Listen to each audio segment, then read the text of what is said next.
and gentlemen.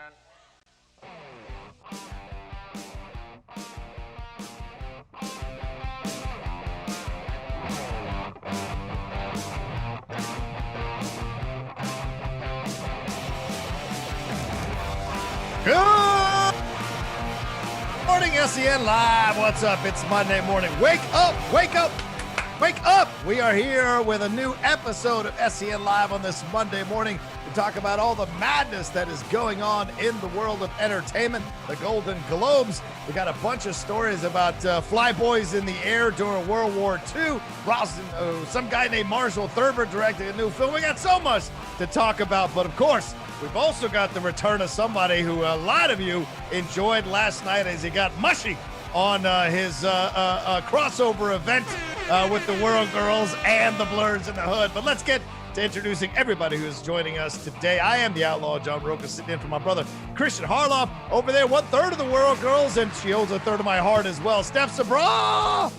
John Roca, yes! Happy Women's Month, everybody! Yes. It is really about the poussey every day, but this month especially. So happy to be here, and shout out to Chloe Zhao in the Asian persuasion. Chloe Zhao, hit me with it, Ryan. She said, thanks for the pussy. That's your cue. There it is. Thank you very much. Brett Sheridan joining us as well, who loves the pussy himself. What's up, Brett? Wow. Yep, just can't even. That's just... you got me, John. Congratulations. I love making him speechless. It's a rare thing to do, and I love leaving him speechless. But, of course, joining us back after an extended hiatus, casting the world, is my man Winston A. Marshall. The A stands for quality. He is back. What's up, Winston? I'm so hungover. Bro, this was the whiskey bottle I was drinking. No. This bitch was up to here last night. Wow. This was just me because obviously we were doing this from a distance. And when I tell you I woke up at 3 a.m, just confused. Like so confused. I was like, when did the show end? How did I get here? Why is there all this eating McDonald's around me? I said, oh, fuck, I forgot to put the groceries away. And then I went in the kitchen, and not only had I put the groceries away, I put the dishes away and started doing half of the new set of dishes I needed to do. And I was like, am I the most responsible drunk of all time? Like, what just happened? But Yeah, you are. You're leveling up. Now you're getting drunk and being productive. I guess. I just, for real, Brett, I don't know how you were able to do this every show as far as like just pretend to do that. Like that was a lot, bro. And like I called Jay this morning. I was like, man, what a show. He goes, motherfucker. And I was like, what did I do? And he goes, yo, I had to take over the show. You pressing every meme and tell it being all mushy and shit. I was like, I don't remember any of that. Well, I think once drinking gets involved, you got to create a lot of space and let people act how they feel they need to act in that moment. So come on, Jay. It's all good, but I guess all I did was tell the World Girls how much I love them, and I think somebody mentioned that I was like, you gotta, like, the man's coming, like the right dude. Don't let these motherfuckers that won't like return the favors to you. Like, fuck them. Like, everybody, like, you just find your love. And then I guess I passed out. I don't fucking know what happened after that. Steph could fill the holes. Yeah, Winston became the preacher of love and protection for the World Girls, and we're here for it. And then promptly passed out. I love it. All right, Alex Marsonia, how are you, my man? I'm good. Had a good weekend, and I'm here for a new week. Thanks, Alex. I'm surprised it doesn't say Minari there on your name there, because you big fan. Oh, that's a good idea. That's man. Yeah. I mean, Alex, that was short-sighted. Yeah, I know. Be honest. Steph stepped up for Chloe Zhao, Alex. Yeah. You put, There's two of us. We gotta hold this together. There it is. How about that? Minari. I love it. Womp womp. How to get it in there. And Ryan Nelson joining us as well. Ryan, how are you there in Philly? Is it still snowing, for fuck's sake? It's no longer snowing. It's just raining. It's raining now. Okay. It's just raining. Yeah, we were having like a flash flood warning around midnight last night. I forgot the Golden Globes were on until my parents, like, it's weird when your family is reminding you, like, texting, are you watching the Golden Globes? Oh, I forgot they were tonight, and I did catch them. But no more snow, just rain. Wait, do your parents text you from the living room? They don't come up to the door and knock on the door and tell you what's going on? Are you gonna watch them? Yeah, that's basically how that worked last night. Don't worry, the ratings are coming out. You weren't the only one that missed it. All right, we're gonna talk about so many things in the world of entertainment.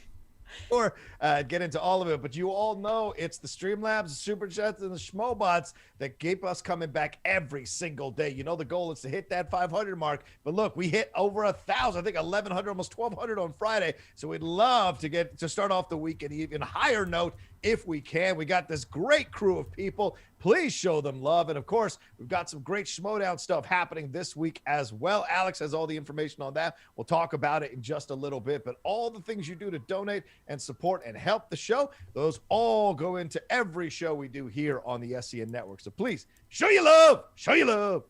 All right. What do we got first, Alex? Yeah, let's talk about the Golden Globes that happened last night. It looks like Nomadland won Best Picture, Drama, and Borat won Best Picture Comedy. Wow. Chadwick Boseman Very also won nice. Best Actor in Drama, and I think also Rosamund Pike also won Best Actress in Comedy / Musical. Roka, what'd you think of the winners last night?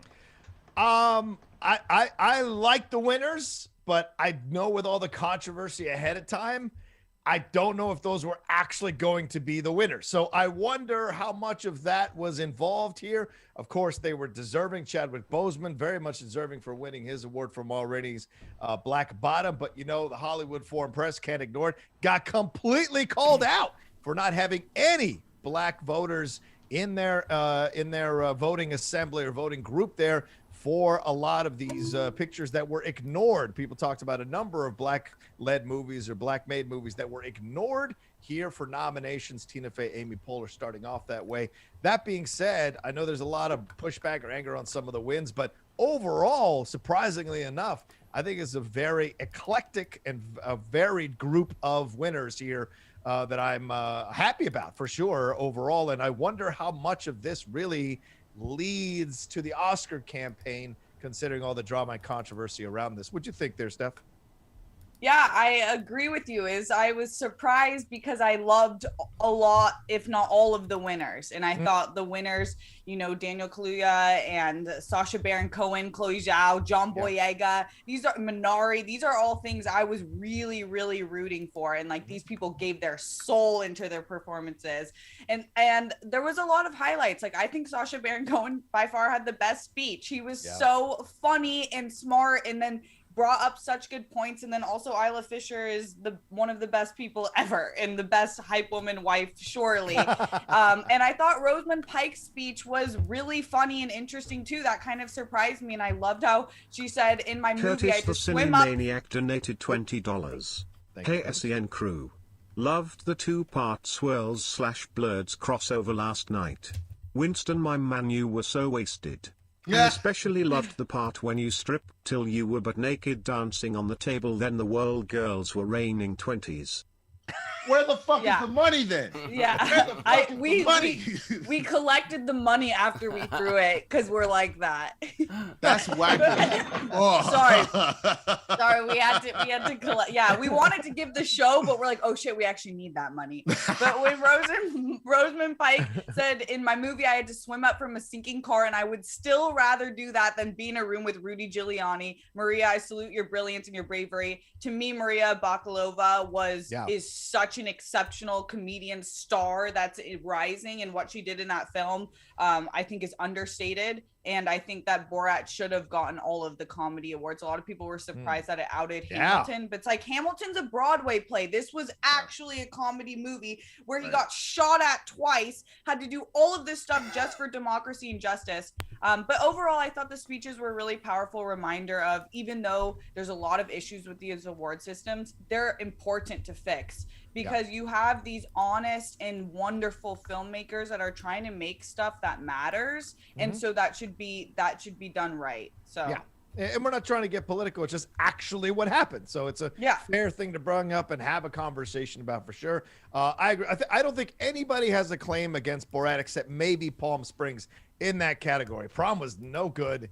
And the other movies I don't think came close to the level that Borat was. So only Palm Springs really could have any complaints at all, because that's an excellent film. Brett, what stood out for you as you watched the Golden Globes? Oh man, I gotta tell you what. My parents, I don't live with my parents, and they didn't text to remind me that it was on last night. But I quickly watched it this morning on fast forward. Woo! The snubs, the rubs, the dubs, people. This was a roller coaster. It was oh my god.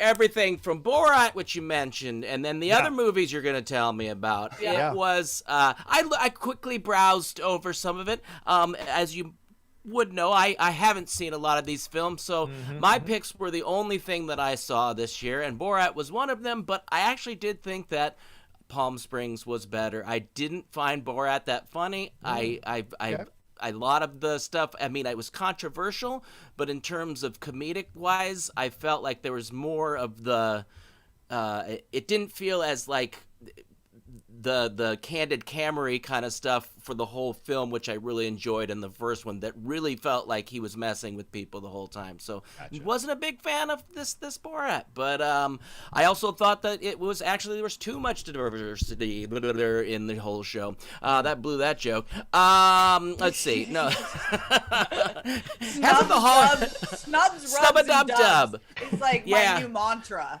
Hasn't the Hollywood Foreign Press, I mean, isn't that the one that's been the worst in terms of diversity forever? You know? Which is ironic, because you would imagine they'd have more diversity being from European countries and other places. Think there might be some other people. No, I've never been a big Golden Globes fella when we wrap it all up, folks. Breakfast, son, breakfast. All right. And the breakfast is here. Good stuff. But I hope some of the other stuff I saw got some awards. All right, great, good. Thanks for nailing that. Winston, we go to you next. A lot of award winners here. If you look at it, that was pretty fantastic for across the board here. Andra Day winning for United States versus Billie Holiday. As we mentioned, Chadwick Boseman, Rosamund Pike, Sacha Baron Cohen. Soul winning for Best Animated Picture. Minari for Best Foreign Language. And Nomadland for Best Drama. Overall, Chloe Zhao, Daniel Kaluuya, and even my man Jason Sudeikis won for Ted Lasso. So you tell me, brother, what stood out for you overall as you were watching this Golden Globes, and what winners like really made you happy to see? I think the only one that maybe confused me, but it's just because I don't watch the show and I know you do, is I was surprised that The Crown beat out Mandalorian. Or even Ozark, just from the way that I hear both of those. Ozark, I've just heard how people talk about it, and then Mandalorian, obviously, I watched it myself. So I guess The Crown must have just been that fire, which I wouldn't judge it negatively, because it's been on the air forever, and people that love it. I just didn't realize it would. But that might be another one of those situations where the Oscars love giving World War II, I was alive during that. This is crazy. That might be one of those same things. What? A story about kings and queens in Europe? Oh, shit. I fucking love that. All right. It could have easily just been that, and that's fine. I didn't get to watch a whole lot of the show. Why? Sober? That's weird, Winston. Because my whole day, it's funny now that I think about it, my whole day was me just fucked up because I took a day off. It was the only day off I really had from this job. Yeah. So Kristen and I had a naked Sunday, so we were just, watching movies and being stoned, which was fun. Oh. And then I wasn't going, I'm not going, I'm not just going out here and whatever. That doesn't matter. It's fine. Then after that, the devil's lettuce? Wait a minute, doesn't Christian eat edibles on this show? What the fuck is going on? You were smoking weed? And then you were two consulting adults walking around your house naked. What? And then after that, I went home once I was sober, and I did the World Girls crossover and got re-fucked up, but this time on alcohol, so that I had a little bit of the left, a little bit of the right, both sides. There are good feelings on both sides. Okay, you get emotional on both sides. You know what I'm saying? And then you sit down and look at some of the acceptance speeches this morning while you're trying not to throw up. Like I saw Daniel Kaluuya. I thought it was amazing. The snubs, the dubs and thrubs donated $20. I thought it was a great show. Chadwick Boseman's wife's speech was emotional and amazing. I hope he goes on to win the Oscar. Still shocked by Andra Day and Jodie Foster's wins. It will be interesting to see if this impacts the Oscar race.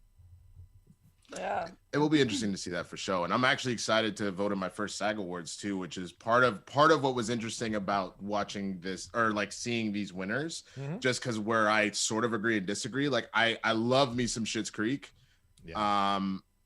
I kind of think that Ted Lasso's last season was better than Schitt's Creek's final. If I'm being honest with you, and I love Schitt's Creek, and they got their due. They got all those Emmys and stuff. So I was a little shocked by this, but I'm glad that at least Jason Sudeikis got acknowledgement there. And again, he was hilarious, rolling up in his tie-dye. Oh my god, he was Max chillin', was not expecting that at all. Clearly, I mean, he might have hit the devil's lettuce before. That was awesome. I thought it was great seeing so many people express their creativity and how they dressed up for these award shows at home. They didn't have to do anything. And the ones that were, of course, comedians, they dressed up in a way that was really funny. And the ones that were kind of like wanting to show off some stuff and the ones that were totally chill, it was great to see the different type of fashion. I mean, Rosamund Pike, the bangs and the dress, I was just like, that's stellar. And then was it Viola Davis's dress, which was an explosion of vibrancy. I just was like so impressed at how many people were bringing it when they didn't have to, just to have some fun. That was a good part of the Globes as well. But you bring excellent points there, Winston. Alex, I go to you. And what stood out to you, brother? Of course, the Minari win. You must have been very happy about that. And Chloe Zhao, but also Nomadland. Does this mean in your mind, and look, you're the guy that gets to see all the movies before we do. Does Nomadland now, I'm going to give you that shit. Does Nomadland now seem like the odds-on favorite to win Best Picture overall? I think so, yeah. It'll definitely, I think it's the front runner right now. Okay. But the thing is that there's no Golden Globes and Oscar overlap, voter overlap. So it's like, to me, the Golden Globes don't really necessarily matter. In the big scheme of things, they're just more of a publicity, like, hey, now at least now the public is aware of these movies and what are the front runners. I actually didn't watch the ceremony last night. I watched the George Lucas talk show, who had Rachel Zegler and Adam Pally on, and that was a good time as well. But otherwise, Golden Globes, I can take them or leave them. Yeah, it's okay. All right. Overall, it's a weird situation for the Golden Globes because of so much stuff they have, but people still watch. Film Twitter exploded all night last night. People's reactions across the board with stuff. What do you think, Ryan? What stood out to you? What did you enjoy about it? Yeah, I think with any award show, the question of do they matter always comes up, and like, yeah, in a general sense, like none of them matter, but in another sense, they do in terms of like the winners get a viewer spike. So depending on what wins, more people tend to see that, which if it's a smaller project, that can mean a lot. I think the standout for me was Andra Day winning for the United States versus Billy Flynn. I mean, that was the biggest upset. I don't think anyone has been talking about that. Billie Holiday. Billie Holiday. And this is in Chicago, yeah. So I was thinking of oh my gosh, I was thinking of a different Chicago, movie, but, Billy Flynn.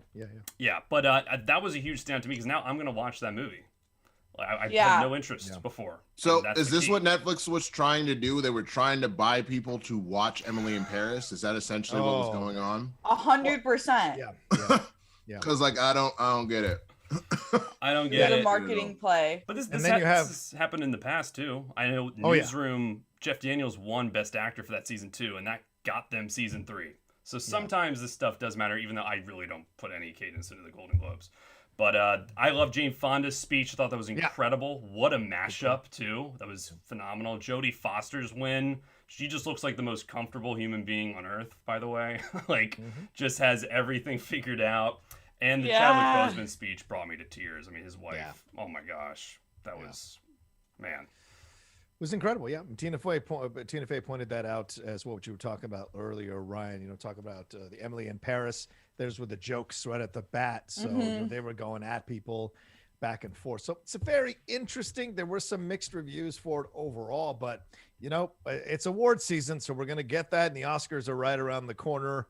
But I wonder, and I don't want to cause any kind of controversy here, but I do wonder, as you guys are saying across the board, it seems like I wonder how much people really do care about awards now, other than like it helping them get another season, as you said, Ryan. But like overall, we're such a different culture since this pandemic hit us a year ago.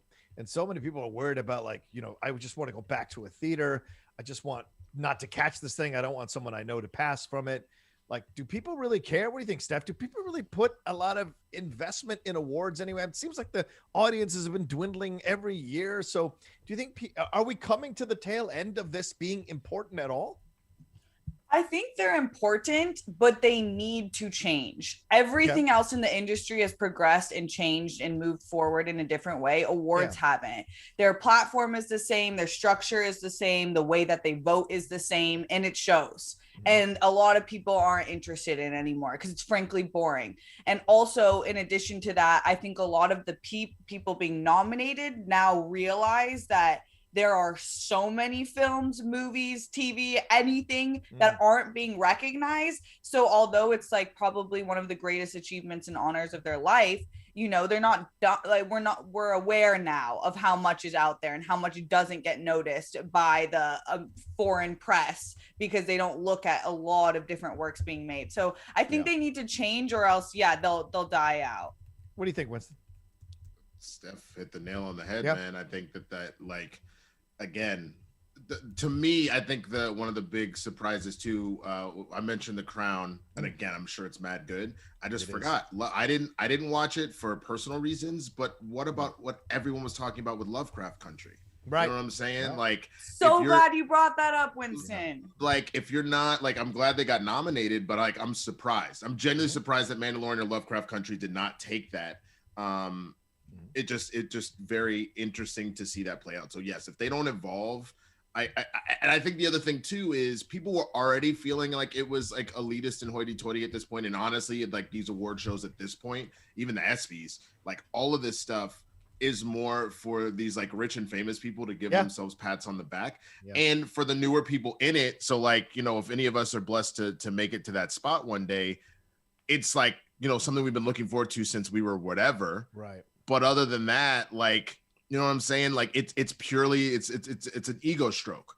That's what it is for people that already kind of have everything. And so I think that like, unless you start like bringing in films, TV shows, all that kind of stuff to these award shows that like touch people. So again, the Ted Lassos, the One Night in Miami's, the things like that, people are gonna be like, I don't fucking care about this. Like, I really don't. And we're getting closer and closer to that. That's where the ratings have been shittier and shittier every year for these award shows. Yep. And I think that's how I've been feeling about it too. I mean, I grew up at a time where like winning the Oscar was the most amazing thing, and like that's what you fought for. But you see nowadays, a lot of people actually fight for to be revered by the people who are watching their stuff. That's more important than winning a gold statuette. And that attitude seems to be changing more and more as we progress as a society. This idea of awarding ourselves for work that we've done. That used to be a small contingency of people, and that has grown over the last decade, I would say. What do you think, Alex? You've been to a few Oscars. What's your feeling about this situation?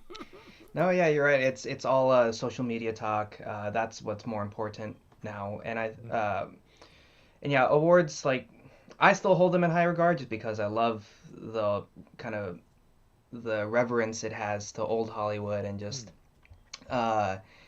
it's silly in a way. It's, you know, because they're all just like, they're patting themselves on the back. It's not what the public loves all the time. They're not really not respecting, but acknowledging movies that are really working now as often as they should. So, I mean, I just love it because it's a chance for Hollywood to be in the spotlight in a way during this time of year. So, but I get that it's kind of going over not so well with the public. Yeah, what do you think, Brett? What's your feeling on this? Were you ever into award shows, and does this make you even less into award shows? I was 100% into award shows when I felt like I had a chance of someday being on one. Okay, I'm gonna stop you right there because you 100% have a chance, more than a chance, now and forever, moving forward to be nominated. There was Rodney Dangerfield. Did he win any Oscars? I don't know. Listen, no, I thank you, Steph, but no, I think of all of them, definitely the Golden Globes was never one, except for when like Ricky Gervais hosted. I love the way, didn't he do the Golden Globes several times and just took a piss at everybody? And I love how he just was no hold barred in that term, you know, like with messing with people. That was the only thing that made the Golden Globes excited for me. But like, yeah, Oscars, you know, I'm down for that, and SAG Awards, and you know, I like getting my screeners, so I think I have to pay my dues here in a couple of days, or I won't get any. No, it's too late, bro. You had to do that. You had to do that because I got my first round of screeners ever, and I'm so excited. But yeah, I did it in time. I think I did it because I got Ted Lasso, which I already yeah. So that's what are we talking about? That's the only award show I actually like, because to me, more so than anything, and they tend to be more accurate since it's actors kind of being like acknowledging what other acting work has done. It seems to be the most accurate of like, yeah, that person really knocked it out of the fucking park. Yeah, and doesn't seem to be like very like. I mean, again, all award shows are very like ego, whatever the fuck, but like it's not skewed. There was no political game to get there, nothing like that. It's literally.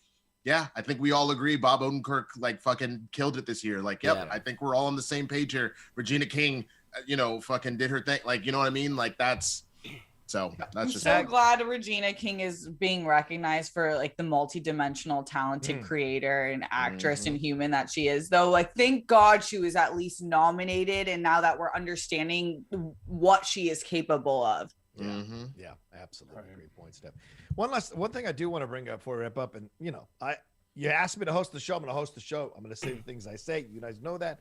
I did find it a little weird, and please, you can come at me if you want, but I did find a little weird that Tina Fey was calling out the Hollywood Foreign Press for issues with black journalists or black voters, and here she is, a woman who had to take down 4 episodes for blackface on 30 Rock. A woman who's been accused of being a bit insensitive and using Asians for jokes. Yeah, this is the thing. So it bothered me a little bit. Now, am I going to get in trouble for saying that? Maybe. I'm not trying man versus woman thing. I'm not trying to say that. I'm trying to point it out. Facts are facts. Yeah, I agree. Tina Fey is one of my favorite creators of all time. Yeah, I love her too. Yeah, and I think everyone thinks that universally, which is why, like, when her silence on the issues that she's done, we blow over, and it's because you know that deep down she's not. There's levels to this. There's always levels to anything racial and anything in life. So what she has done wasn't intentionally like malicious and bad. Most of the time it's not, but her silence is a little bit deafening sometimes on those things. 1,000%, and I think that's what I'm curious about. Like, I know we're not gonna get into full blown Bachelor talk, but I know like one of the things that was happening there was one of the like finalists. She has this horrendous racist ass past, and she put out like an apology about it, and like how she's actually talking about I'm doing the work to actually not only work on myself but to help other people see where we have a problem. I'm more inclined to potentially give her some forgiveness because she's showing me that she's doing the work, whereas with Tina Fey, all I see her do sometimes is just again pull episodes from 30 Rock. So then it's like, what else are you kind of do? You know what I mean? Like that's the thing. Like you said, Steph, the silence is deafening. So I would just hope that like the Hollywood Foreign Press, Tina Fey, whoever is in this kind of stuff is actually doing stuff to push stuff forward, not just being like diversity is important and then you move on. I've been saying it for a few years now. Like, since I feel like the biggest discussion, Oscar so white, the hashtag started in 2016, I believe. So that's over 4 years of us being like, can these nominations represent what we look like and what we create? And we're still like, we're pressing it. It's in our monologues. We're making a joke, and it's like, do it. Yeah, and it takes time, you know, because they've got to bring in the voters. They've got to bring in the younger voters and the people of color, more women. All of that's been happening. But the Hollywood Foreign Press has been able to get away with it for so many decades because they pay for they give you such a layout and they give you so much and all that. They take care of you money-wise and what have you. I don't say they pay you, but like they take care of things and they make it clear to you. And of course, actors and creators have had to genuflect at the Hollywood Foreign Press so they could be nominated for a Golden Globe, which could lead to an Oscar for them. So it's all of that, but getting them called out, I think, was important, but it's the first time for them. So let's see what they do here going forward. The Oscars have been working on it consistently, and so hopefully we'll see that reflected this year. You make a great point, though, Steph. It's been a few years now. Let me see some concrete results as we go forward. And I'm cool with Tina Fey calling people out as long as she calls herself out, too. It's got to be the balance. You've got to call yourself out if you're going to call other people out, because I find that to be a bit hypocritical in my personal opinion. Well, like the fact that she was making some of those jokes and then she brought up Soul, and like some of the criticism of Soul was the fact that once again you've taken a black man out of their own body and put it in a cat, and then she ended up inside the body of a black man. Like if she had cracked a joke about herself in that moment, I would have probably actually given some more respect, because it's like she's then acknowledging she's still kind of doing it. But like she just kind of did. She was going there. I thought she was too, and I was gonna be like, "Good for you, Tina Fey," but she didn't. I was like, "Okay." But we can't. It's like Dorina likes to say, "I don't stand anybody," and I think it's important to not stand anybody anymore. Yeah, last night I was watching that Woody Allen versus the Allen versus Pharaoh documentary, and some of that stuff you're watching, you're like, you know what? Maybe we don't need to talk about Woody Allen films anymore. You want to see great screenwriting? There are multiple other films you can go watch great screenwriting for where these accusations aren't there. You want to see great cinematography, great direction, great independent. There's a million other films you can go to besides Woody. We have to stop having these sacred cows. Those days need to end once and for all. I think, in my opinion, personally, everything needs to be taken on a case-by-case basis, and no one is irreplaceable. No one, if they do terrible stuff, can't be moved out so that better creators can be moved in. Yeah, I agree. That's the problem, like with what we're seeing with cancel culture and why people are so upset with it. And it's like when you put people on a massive pedestal, where's the only way they can go if they're knocked off? A hard fall down. So don't idolize people, because then their fall down won't be a glacier accident. Exactly. Jesus, Steph, I missed you. Except for the outlaw. You can idolize the outlaw. Anyway, all right. What do we got? I'll never change. He's hosting the show, so he's going to say what he wants. No. Let's move on. Ryan, did you have one comment on that? Because you put your face in the camera on the Tina Fey thing. Anything you want to add to it, or are you good? Not specifically with the Tina Fey thing. Okay. But I also just think on a show producing level, it's Zoom, it's COVID. Why is this 3 hours? This has to be fair. Shorter. Like with the Emmys, they did that funny thing of we had someone in a hazmat suit outside your house. Like that was okay, cool. I don't think that was really worth it. It's COVID. Like it has to be a different type of show, and it was also kind of odd. Like they're roasting Hollywood, but Hollywood's not in the room. So it also felt a little empty to me on like a comedic level. Okay. There was just a lot of that. And yeah, I really don't. The SAG Awards are easily my favorite just because it's straight up like all the actors are voting.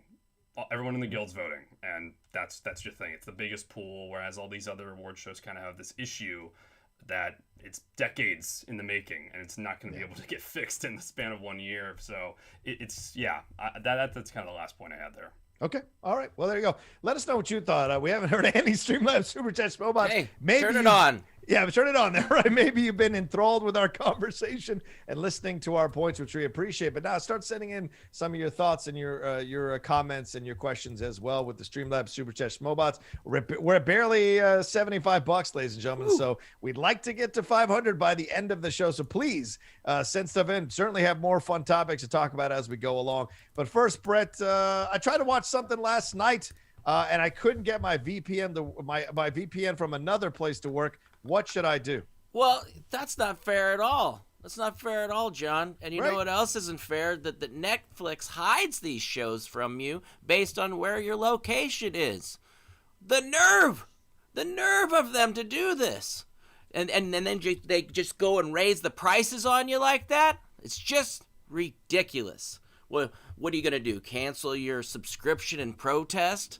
Or better thing to do? Be smart and get ExpressVPN. Then you can watch these shows that you can't get here.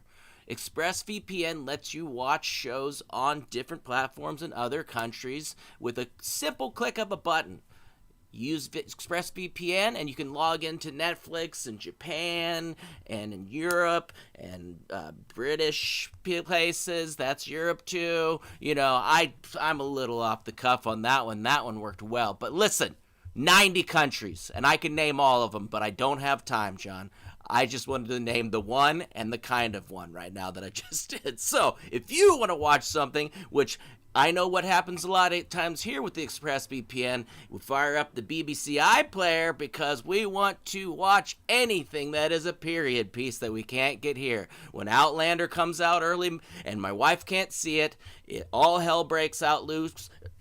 Poldark, you've all loved Poldark. I know there's tons of Poldark fans on the show that are mad that they can't see that. Well, you can do that with ExpressVPN. It works super fast on your phone, laptop, smart TVs, big screen, zero buffering, okay? So be smart. Stop paying full price for streaming services, only getting access to a fraction of their content. Get your money's worth at expressvpn.com/SEN. Don't forget to use the link and get 3 extra months for free at expressvpn.com/SEN. That's expressvpn.com/SEN. And you too can watch Outlander and Poldark over and over and over again. The more you know. Oh, the things we do. That's fantastic. Poldark. Okay. Poldark Costa donated $50. Oh, Hey, shit. can I quote your response to this in a college essay? If yeah, then my question is, do you think WandaVision would have gotten the same amount of non-Marvel fan success if it were not for the pandemic? BC many other audiences were bored. Good question. I mean, no, just from the simple standpoint that the same way that Mandalorian did well to non-Star Wars fans, I think you're talking about a extremely well-crafted show. My sister has never seen an MCU movie, and she decided to watch this and has been in love with it, and now is interested to go back and watch some MCU movies so she can have more context. But like, I think when you have a show that well done, people are going to pay attention. I don't fuck with horror.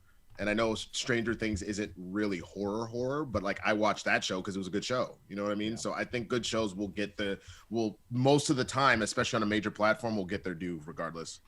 I think that's the nail on the head there, Winston. It's like, yes, are there more people who had access to it because we're all at home? Sure, but people wouldn't have kept coming back week after week after week and in more numbers if it wasn't getting such a good response and good reputation. Look, Sopranos exploded in a time we were all working. Game of Thrones, we're all working, we're all going to jobs. So it's all a matter of, is your show good enough? It's irrelevant, I think, the pandemic or not the pandemic. Is your show good enough? Because people will go back and rewatch a Friends episode over watching a Mandalorian episode. Austin_Cadell donated $20. If the Academy Awards want to increase their viewers, they need to start sliming people like the Kids' Choice Awards. Fart up. Fart up. Yeah, I mean, that's the NFL fine. tried it. Why not? Why not do it worked. How many kids were like, I want to play football now? And the parents were like, I told your ass no. No, they need to watch that Will Smith head injury movie before they... Yeah, tell the truth. Tell the truth. Concussion. Good movie. Will should have been nominated for that Concussion, one. yeah. He was good. Excellent film. All right. What do we got next here? I got a question for you. It's Schmoedown question. Who beat out Will Smith for the Oscar when he was nominated for Ali?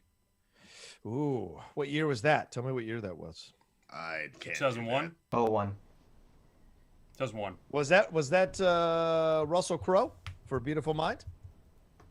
And the correct answer is, because I didn't know off the top of my head, I was just curious. If I got it. You were correct. It is Russell Crowe for Gladiator. Hey. Wow. Except that's not the year. It was not 01. Oh. For Ali, but you got Russell Crowe in 01. You got that correct. Yeah. Will Smith was nominated. Let's find out. Will Wow. Oscar nom. somebody's ready to play the game. Yeah. 2002 was the year. Yes, Oh, wow. and Russell Crowe still won because that was the 2002 What did he Oscars. win that year? It was Beautiful Mind. Beautiful Mind. Beautiful Mind. Oh, is that what you said before and I just ignored you? He won for Gladiator and great. Beautiful Mind. I think. Great. Wow. Got it. Little Said Tom back Hanks. to back. Was that right, Winston? Is that Is right? that right? Hold Take a on. look. Is he a Am I on- backer? While you got it. figure that out, I'm gonna have a Academy little more Award of for my best. I'm like I on got it pulled the. up right here. The best actor I'm looking nominees, too. Russell Can Crowe. Winston just off the top of his head write Schmoedown questions that are Yes. kind of like a one that might be one, and then if people get somewhat close, they win. No, like it's a you were, y'all. I got it. I knew it was off. You guys are wrong. So he did not win for A Beautiful Mind. That was the year that Denzel won for Training Day. Right. What are you talking about? Oh, Yeah. So it was. So you were actually a little off, Roka. So 2000 was Russell Crowe for Gladiator. Russell Crowe was nominated for Beautiful Mind in 2001, but Denzel won over him. Sean Penn for I Am Sam, Will Smith for Ali, and Tom Wilkinson for In the Bedroom. So there you For go. That's what Beautiful Roka meant. Mind. That's what he meant to say. yeah. I That's think it was the best picture winner. I would back argue to that he back. deserved the Oscar more for A Beautiful Mind than Gladiator, in my opinion. Over yeah. Because Fair. I'll tell you, Winston. I think the guy who did Ali in One Night in Miami was miles better than Will Smith was as Ali in that movie. I think he should do the Ali. And Yeah, I apparently- agree with that. I Apparently, do Michael think- B is producing a TV series on Ali, and I hope he gets that guy to play Ali. That would be That'd be awesome. dope. That'd be dope. And Who, Michael B. Jordan?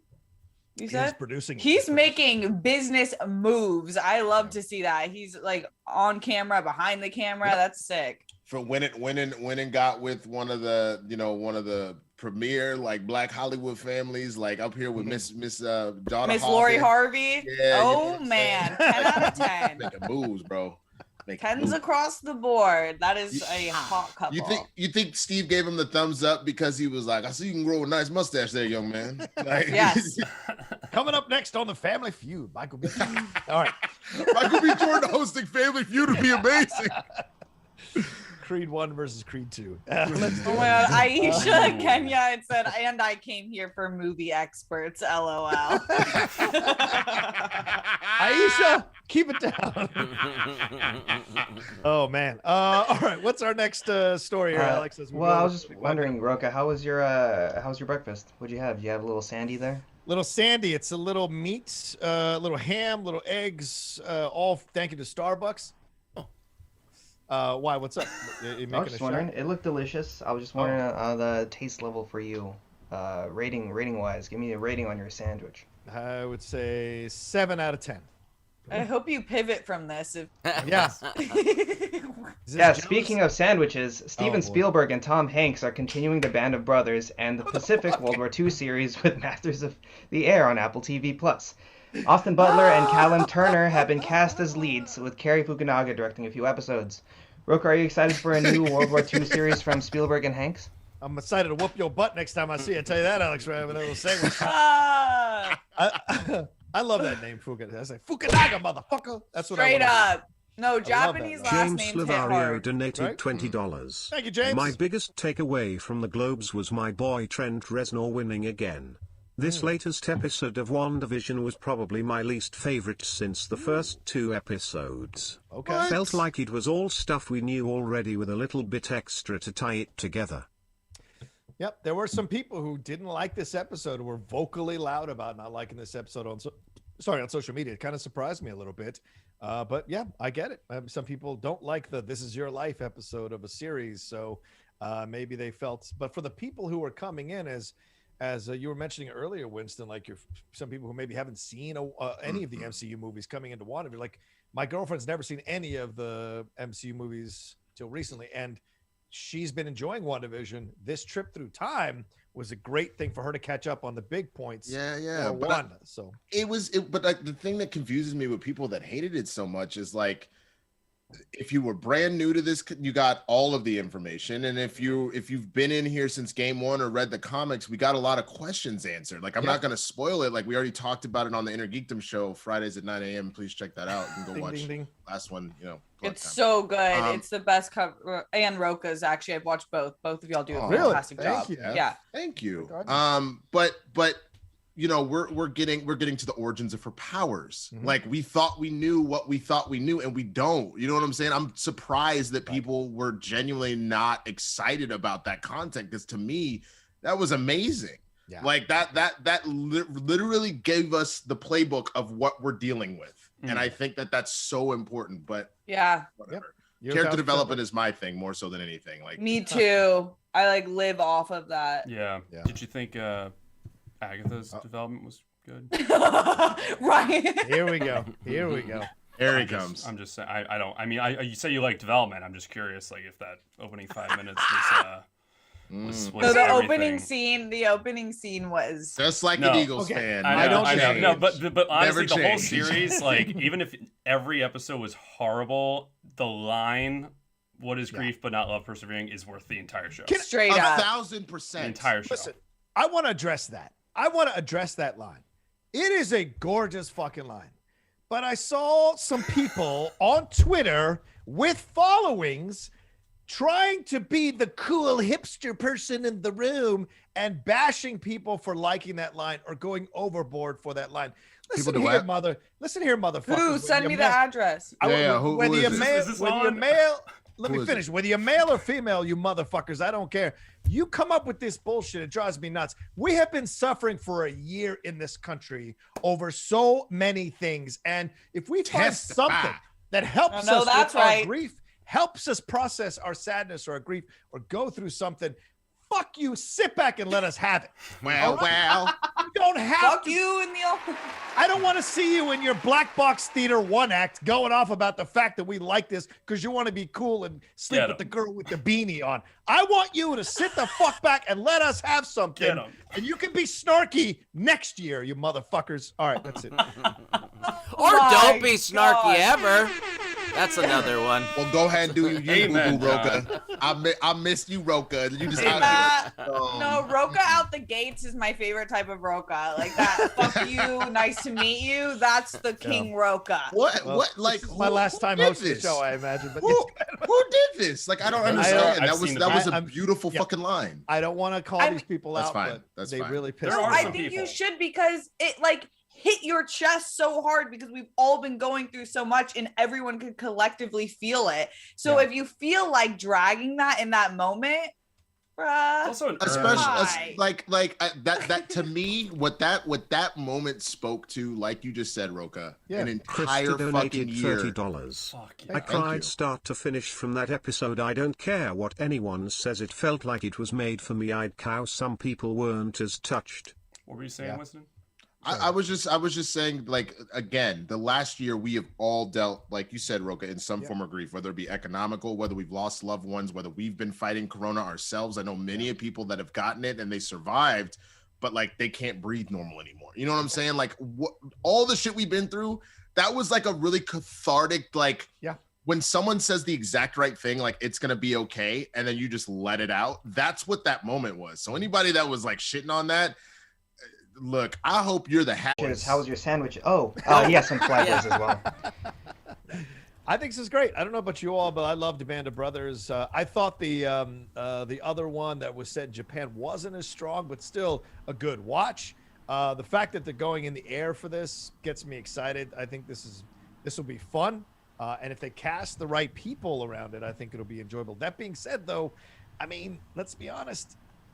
Is this the time? Are we going to get the Red Tails? Are we going to get Tuskegee Airmen? Are we going to get a combo of all of this? I hope so, because I think the last thing you want to put out in the 2020s is a show about all these white flyboys in America or in Britain or what have you. I think you got to make sure that this is something that can be multicultural and still historically accurate, just multicultural. What do you think there? Sim donated $20. I kinda wonder if those who think the reactions to that line is overrated probably haven't suffered from grief or agony because they're ignorant or haven't experienced it for themselves. Or all three. If that's the case, I know we're all gonna have to deal with it at some point. I really hope that whatever comes for them, the first isn't like a major one that fucks them up. Because I don't. Anybody that's experienced loss, you don't wish that on even your worst enemies. You know what I'm saying? So like, if that's what it really is, I take a little bit of sting and vitriol out of my words, but I again hope that your first loss is not a major one. That would be horrible, and I hope you can handle it. It's a beautiful line. It is. I know I'm not that popular in this opinion. I think the actors that they chose are great and it's kind of exciting, but I'm not a big war movie gal. And I think that we have so much World War II content and kind of what you were saying, Roka. And I love our vets. Thank you so much for everything that you do. And I think the stories being told are so important. Definitely. However, I wonder if this is the best year to be telling stories of the past. World War II was really important for America, but it was a very divisive moment historically. And it just makes me think of Japanese people in World War II. And I know they were the enemy, but we also imprisoned and had Japanese people in America living in internment camps. So I just wonder how they're going to tell the story. If it's the story to tell right now, doesn't make me too jazzed. And Steph, you just eliminated all of our World War II vet fans with that one comment. So thank you. I think we're going to have a huge dip in followers. Damn it! This is how I know in another life Steph and I were meant for each other. I don't like period pieces. I definitely don't like World War II pieces personally. I get bored. And we've told it a bunch of times. And again, I everything Steph said, I support the troops. I know what that meant for the country and everything like that. But I don't know. I feel like there's a lot of other interesting stories to tell. And I feel like we have every year we get 1 or 2 or 3 World War II shows or movies. So I'm just kind of like, I don't know, like how much more we gonna talk about this? I don't know, like space it out or something. I don't know. What do you think there, Alex? Do you want to see Flyboys? Yeah, I do, but yeah, as you were saying, like the Red Tails, like let's have a different perspective on this because they cast Austin Butler and Callum Turner, both white leads. Yeah. Austin Butler is going to play Elvis in the Baz Luhrmann biopic that's coming out next year. And Callum Turner is very English, thespian kind of actor. And I just want a new perspective. I love Band of Brothers in the Pacific. Like my dad gave me I grew up watching a lot of World War II things because of my dad, who also loved those as well. And so, like, I'm excited for the show overall, but I just hope they somehow fit in more perspectives and diversity overall. Okay, good. Yeah. Ryan, what do you think? I mean, I definitely understand the apprehension of some people with war films or war content in general. Personally, I think World War II has always been like a really fascinating and entertainment spot just because of the clear like villains and that like Nazis are a very like clear cut villain when it comes to storytelling. And I think nowadays, just since we've had so much content, so many war movies, so many war shows, there has to be some kind of unique twist or angle on this. Like Dunkirk for me was like, wow, Christopher Nolan's doing this and it's like all practical and it's in the ocean and wow, this is amazing. Like I've never seen anything like this. Even with Saving Private Ryan, it was that violence factor that we really quite hadn't seen before that. And same with that show, The Pacific. But then again, you can have another angle like Jojo Rabbit, where that's a World War II movie, but it's a satire, and that was probably my favorite movie of that year. On the surface, there's nothing about this show that I'm inherently drawn to, but I love Cary Fukunaga, and one trailer could change all that. Like if they show what it's like to be in the cockpit, like that was that one thing with that Dunkirk teaser, the Tom Hardy dogfight scene was riveting. And if they're really, coming at it from a different angle with this, I'm all in, but as of right now, I'm not too interested. I just like that he could flow for 3 hours without gas. I appreciated that. I appreciated the realism in that moment. And that, you know what I'm saying, Ryan? Don't run away from this. He floated for 45 minutes without gas. You said 3 hours. There's a difference between 3 hours and 45 minutes. He'd have died. All right, anyway. Quick question. Fukunaga is supposed to be directing and writing this? 3 episodes. He's directing 3 episodes? 3 episodes of this, yeah.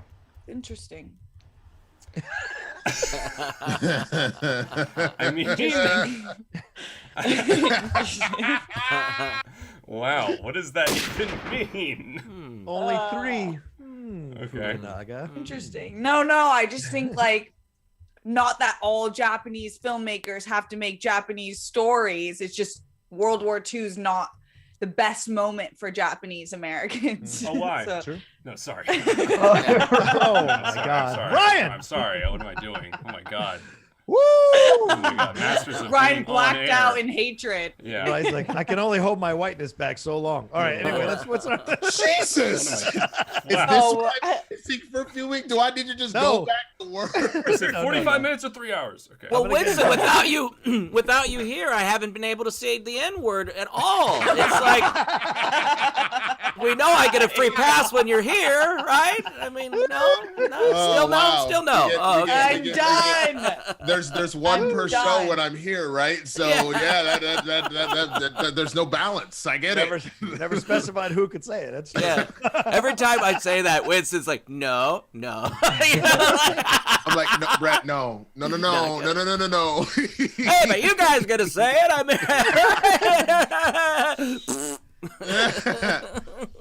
Oh God. I did miss y'all. I'm realizing I did miss you. I was watching. I just couldn't always because I'd be in the middle of like auditions and like having to like, fucking give people direction and shit. But like when I could, I was like, y'all some silly motherfuckers. Keep that up. Y'all some silly motherfuckers. And the fact that we getting all vagina show tomorrow, I'm so excited. All vaginas. I cannot wait. Holy shit. Yes. That's Vaginas. happening tomorrow. Vaginas. I love it's tomorrow? Tomorrow. Oh, Is it I thought it was Wednesday. Oh, is it Wednesday? Tomorrow. No, it's tomorrow. tomorrow. Because I host Wednesday. Nice. So it's tomorrow. It's tomorrow. Another thing that's happening, is it today or tomorrow, Alex, the Schmoedown stuff that's dropping? Is it today? Today we are getting some matches for patrons. Today right. we're getting Amaru Moses versus Jesse Swift in an Inner Geekdom match. So if you're a patron, you're getting that 2 days early. What the fuck? Winston just belched Oh, into you the ain't camera. I know. He's like, Winston, you thought you were covering the noise, but you were amplifying it. Oh, shit. I thought All I Yeah, heard it was- was a bear growling. he goes, Schmoedown. Brrrr. Yeah, I love it. My bad. I definitely thought I was covering it. That did not work at all. We missed you. right. Oh God. Thanks, Amaru buddy. Moses. Amaru Moses taking on Jesse Swift. Is that correct? That is correct. And that's for the patrons today, right? Patrons today, and then 2 for p.m.? all viewers on Wednesday at 2 p.m. 2 p.m. But today, what time? 5 or 2 p.m.? I believe 2 p.m. Okay, 2 p.m. Amaru Moses, we had him on the Ultimate Schmoedown after show. The gang did, he was fantastic. So much fun. Watch that episode to get a little more glimpse into Amaru Moses. Jesse Swift, you've been talking your mess. You've been talking your bullshit. You've been putting the spotlight on yourself on Facebook. Now, child, it's time to show up and show if you're a man or a boy. So let's see what you got. Let's see what you got in this match today. And of course, for the everybody else later on this week's going to get to see it. But the patrons today, and that's the things you can get if you're a Schmoedown patron. Schmoedown, patreon.com/Schmoedown. Go and see $10 above. You get everything when it drops. You don't have to wait for anybody. You can talk about it with the people who are fellow patrons as well. Let all those people who are not patrons wait. You can talk about it with the patrons and have a little fun. And we're going to have so many matches. I mean, Christian is just scheduling matches right on top of each other left and right. Yeah, you don't want to miss out on it. Tell me about it. I get so many texts and phone calls all weekend. Oh my God. No, you don't even know. Like I don't know what Dagnito's doing. If maybe he's just screening calls. Like I love, like Christian's my boy. So if he just wants to talk about regular stuff, I'm like, cool. But then he's like, I need to talk about this match. I'm like, but I don't want to. Can we not? But I get the same thing, Winston. He reaches out 6:30 in the morning because he knows I'm up. We're old men. The girl in He's the like, beanie donated let's talk about this. $50. Then we get to I Schmoedown. wouldn't sleep with any loser who did not appreciate that line anyways. Anyways, thanks for the laughs and thoughtful insight all around. Excited for the kitten show. Why does the Schmeebot censor kitten? Hilarious. Oh, hi, Brett. Why do they censor the the kitten or the girl in a nipple? beanie. Oh, the girl in the beanie. Yeah, there was beanie slander, Roka. I do wear a beanie. Was that? That beanie was great. I love your thanks. No, you wear it for fashion. People in college wear it to be like, oh, I'm too cool to talk to you. I'm trendy. I'm edgy. Or it's cold. I feel Or like it's cold. From Seattle. Yeah. I drink my coffee black. Sure, right. Yeah, Nebraska we wore because it was very, very cold. Yeah, I know the difference between cold and being too cool for school. But I did have a pheasant on it, which I thought it was totally cool. A pheasant or a fez on it? No, a pheasant, the bird pheasant. And I think it was my grandpa's. It was the best beanie ever. I still have it. Love it. For $1,000, I'll show you my pheasant beanie. Hey. Brett, can you also show us stereo? What do you got going on? Yeah. Well, today, just in, Winston Marshall is on stereo with me. Unless he gets a call. But recently verified Winston Marshall. Pew, pew, pew, pew, pew. Hey. So we're gonna be 12 p.m. You can check out either one of ours. I'll create it here sometime during the show. So if you go to a question to me and I'm totally at a blank stare at my phone, that's what I'll be doing. But we're going to be talking everything SEN post-show. And Winston, you're going to get to see how much better at impressions a lot of our fans are than us, which is always an interesting thing. But it's a real fun time. They send in the questions to us. You got to get on stereo if you haven't joined it yet, because we get to hear your voice, and you get to just say things to us and make your own fart noises and ask us about the movie trivia Schmoedown or WandaVision or anything. So come check out Winston and me. Winston and I always get that wrong. Winston and me. My mom will let me know. Today, 12 p.m.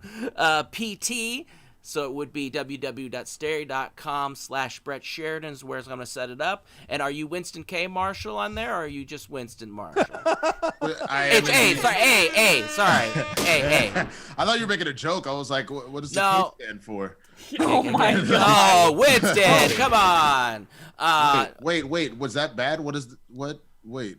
What no, is, then no. You're fine. You're fine, dude. You're fine. Oh, I like everybody made a face, and I was like, "Is K bad now? What the fuck?" I didn't say like, "OKKK" or some shit like that. Oh, like, no, I did after you said that, so that's what the bad Little thing John is. in the house. OKKK. OKKK. Listen, you be quiet over there, Sabrina. Listen. You heard that happened on the Inner Geekdom show, right?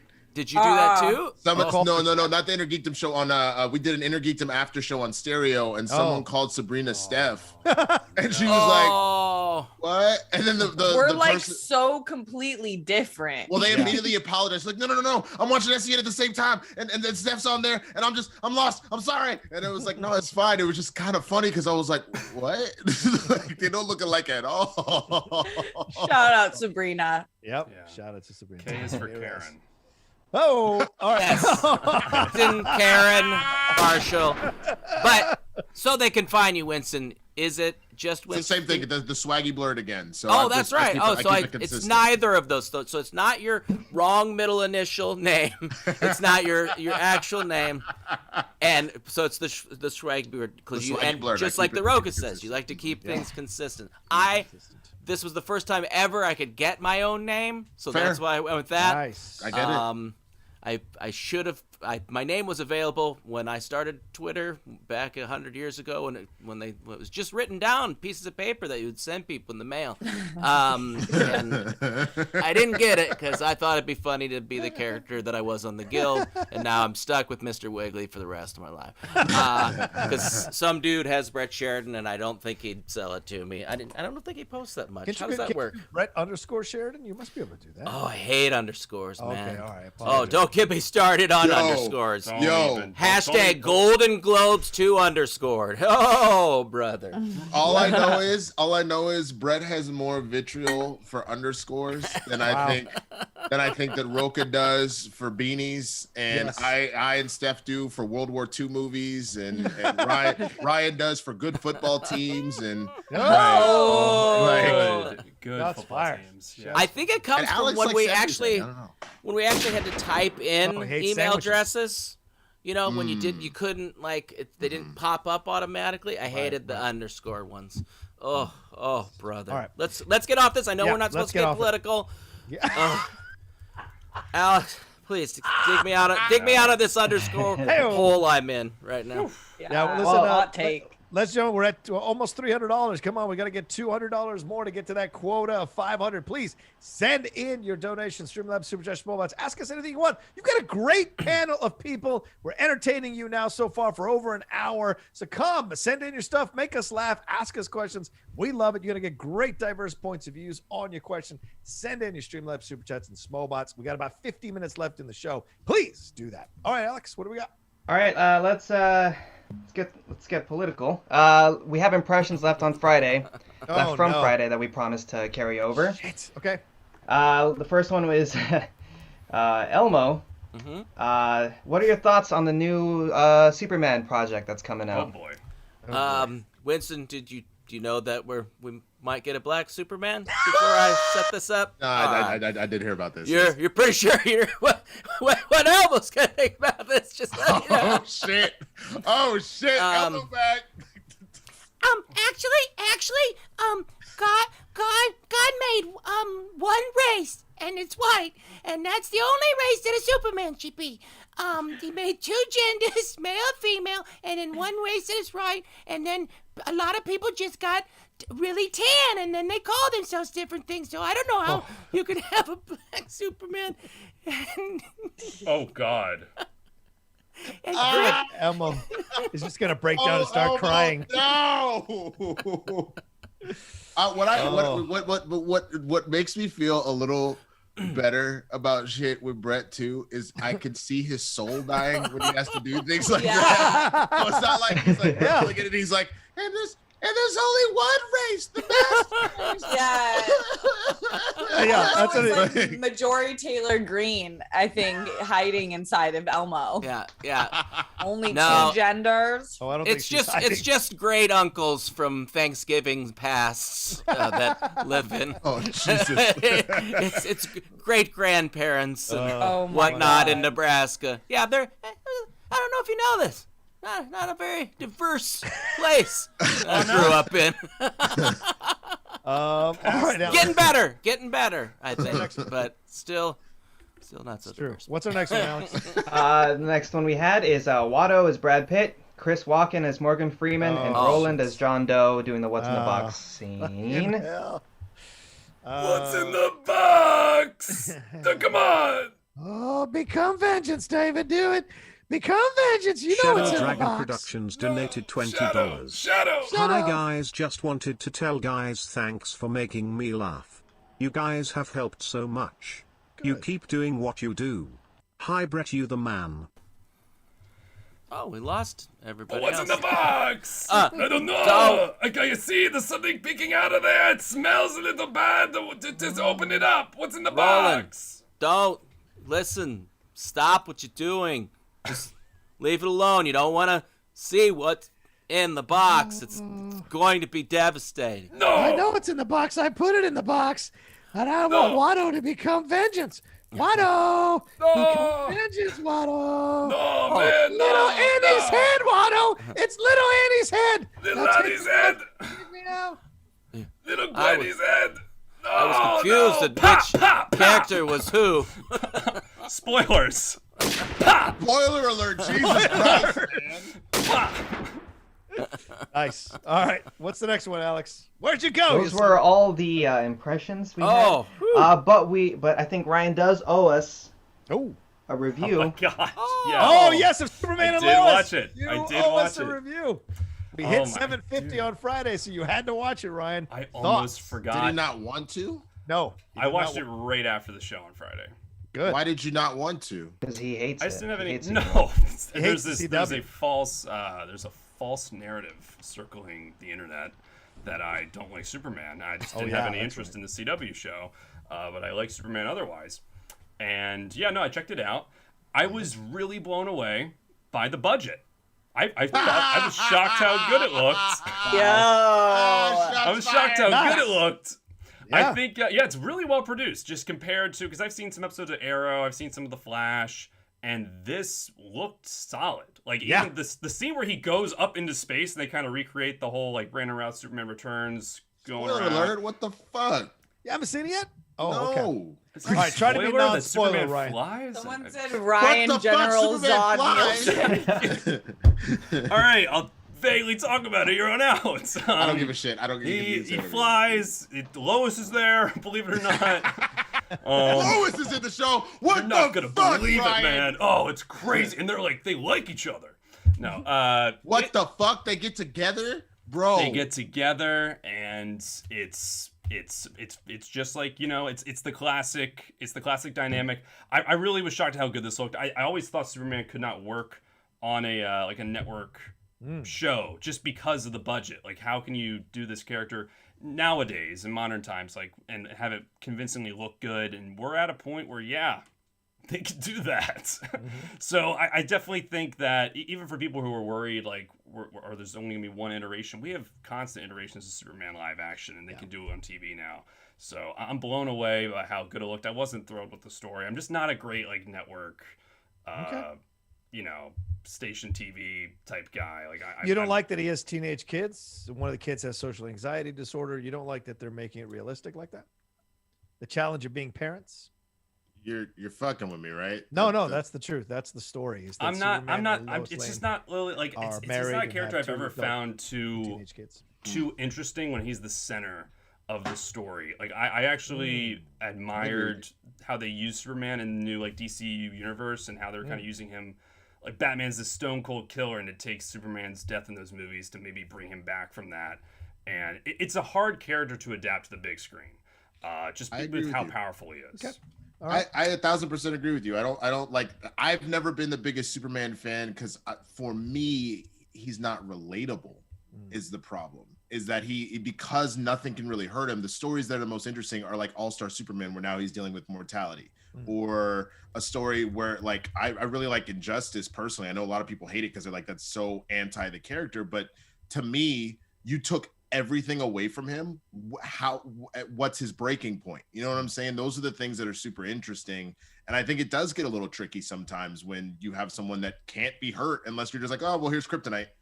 You know what I'm saying? So, like, I don't know. Like, that's why. Yeah. Sorry. I was just gonna say that's why, like, I love Wolverine. It's like he's also immortal, but, like, he loses so much all the time that it's like, fuck, like, you know what I mean? So you can kind of, like, relate to the guy as things are going on, and I don't think you normally see Superman having to deal with a lot of that. So I think that's. I was gonna say, to your credit, Roka, that is one thing I definitely think this show has improved upon, is they made him a lot more relatable. Yep. And I like where they picked up in his story instead of having to go through this whole thing again. That was just fix it with montages and flashbacks. Right. I'm not always the biggest CW fan, for sure. I think that's not my demographic. I mean, I'm not their demographic, rather. But I did enjoy Flash. Some seasons of Arrow and other seasons of Arrow drove me fucking insane. I did love Legends of Tomorrow. I think that's the perfect show for me. The tongue is firmly planted in the cheek in everything that they're doing. This show I did not expect much from, and I thought it was going to be soapy and melodramatic, and it was actually really grounded, and I was just so surprised by that.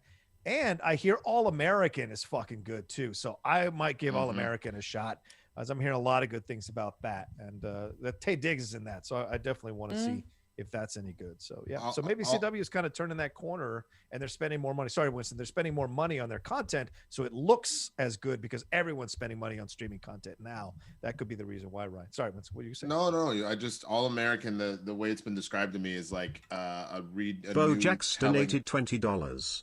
So 2 movies lead by Asian female characters Milan and Rhea for $30 and one by a black male character Free Cell. Just kidding, Soul have gone to Disney, but Black Widow with a white female lead is still holding out for a theatrical release.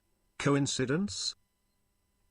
Yes, I think we're thinking a little too much. Not everything is a race thing here. I think that, like, depending on what we're talking about, I think there was the level of, like, they use Mulan as the big one to see if this model would work. It doesn't necessarily, like, who knows if they felt like it did one way or the other. Right. I'll tell you the main reason they're probably holding back on Black Widow at this point is the same reason all of the directors and shit freaked the fuck out at HBO Max, being like, we're just gonna drop it, because most of those actors or high level execs took back end points. Yep. So if you all of a sudden tell them there's no box office, they took a $50,000 paycheck to do the movie because they were expecting to get millions from the box office. That's why. So I don't know. I think maybe we're reading a little too much into this one. I agree with you on that one. Can I throw one last thing with Superman and Lois? All right, go ahead. It's your Just review. this final thing. One other thing, just to make him more relatable. This isn't necessarily a spoiler. This is just what happened with his dad and mom in the show. Superman's dad and mom, the Kents. They went down this route that I thought was way better than what Man of Steel did with how he loses his dad, which is from a heart attack. Yeah. And his inspiration is like, he had no way of being able to save his dad from a heart attack, like all of us. And now he's taking that over and returning to Smallville, and his mom has a stroke. So it's like these things that are out of his control that aren't, like a tornado in the middle of the road that you can maybe actually have some control over, that he's grappling with like another human being. Now that's cool to me. Now, if you do something like that, you've just found a way to genuinely make Superman relatable. I don't care how hard he can punch. There'll be moments where we're going to need to see that, right? But like, I need those moments where I'm like, damn, like he really is just like us. That's so. Watch the pilot, man, if you get a chance, Winston. It's actually really good. And what he's talking about, what happens to Ma Kent, is pretty powerful, how it affects Clark as well, or Superman. All right, what do we got next, Alex? Let's get to Streamlabs, because we got quite a few today. All right, where are we at, money? We were over 300, right, Ryan? We are refreshing, and we're over 300. Yeah. Let's get 200 more, ladies and gentlemen, over the next 40 minutes at least. Let's get to 200 more and get there so that Christian is happy and we can go on with our lives. All right, that's Alex. Just as a reminder, Jose Montalvo donated $50. Thank you, Hello, Jose. crew. I was there for last night's crossover. I can't believe the number of times drunk Winston used the N-word. Oh wait, that's normal. Love you all. That is normal. That is. I was like, what? I do that on Blurs for free. What are you talking about? And game time. Yeah, I do that on game time too. That's a good point. All right, sorry, Alex, go ahead. Yeah, just as a reminder, for impression requests, we're only doing them over $50, and we'll only do 3 of them. So that's the new rule. If you want an impression, it's $50 and above, and we'll give you our best. And you get 3 impressions only a show. So if you want to get your impression in, get it in quick. All right, go ahead, Alex. Buckless in Toronto says, hello, everyone. Hope you all had a great weekend. NBA talk time. Mr. Sheridan, you know what to do. Jamal, still holding hope for your Sixers? People are saying that Simmons and Embiid are like Kobe, Shaq. Do you all agree? How about them Mavs? Steph, rate Doncic. Thank you all. Dude, it was rough the other day. That was a rough loss to the Cavs. The Cavs! The Cavs, what an injured Cavs team, nonetheless. I'm a diehard fan, but I'm not gonna have I'm not gonna look through this with rose-colored glasses. I'm really disappointed with how they've played the past week and a half. I don't think that it's like Kobe and Shaq. I know someone made that comparison, right? It's ridiculous. Although I do think Joel Embiid should probably be MVP of the season because he's putting up 41 like almost every night. It's crazy. But yeah, I don't know. It's this weird thing of they have these 2 incredible players, but it's odd that they're on the same team together because how do you form a team around them? I still believe that they can figure it out by the end of this season, but I'm having some doubts because of the Cavs loss. Because holy cow, they lost to the Cavs and they were injured. It's not Shaq and Kobe. It's Shaq and Penny, which means they're not going to win any titles together. That's what it is. Wow. I hate to break it. I hate to break it to you. I think it's close. Doncic played well, certainly, but that was a Nets team without Kyrie and without Durant on the floor. But Doncic, but also Doncic without Kristaps because Kristaps played that night. He got 19 points. but how did he do? I didn't see the game. Okay, all right, that's not bad. I just the further away we get from that trade from New York, the more I'm like, we actually kind of lost this one because that's my issue is that Luka needs help, man. Luka is God's gift to basketball at this point. Like he's doing things that don't make sense. Mm-hmm. But like he just turned 22, I believe. He just turned 22, but he's got nothing. Like he needs another superstar to help him out because Kristaps can't stay healthy, man. Yep. That 3-pointer he shot to win the game was oh my god, stellar. Steph, how do you rate Luka Doncic as you were asked in this question? Were they asking me that, or were they saying Steph as in Steph Curry? And then was that a list? Was it a Steph?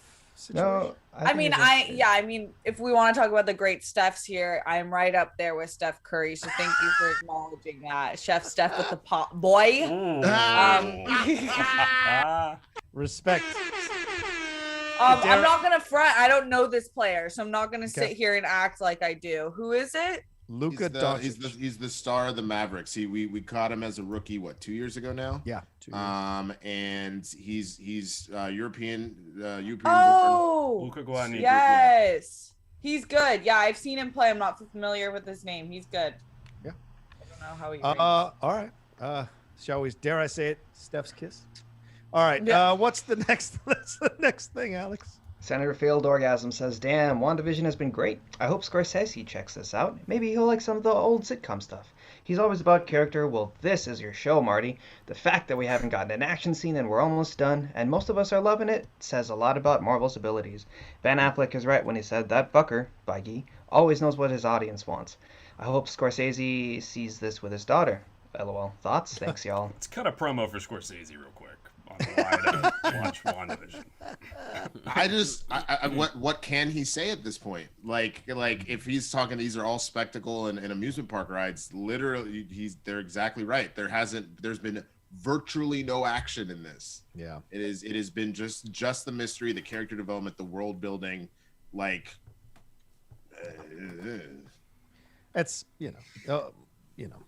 I don't know. Old people are gonna say old things, and you just kind of keep moving forward, man. That's how it is. Yeah.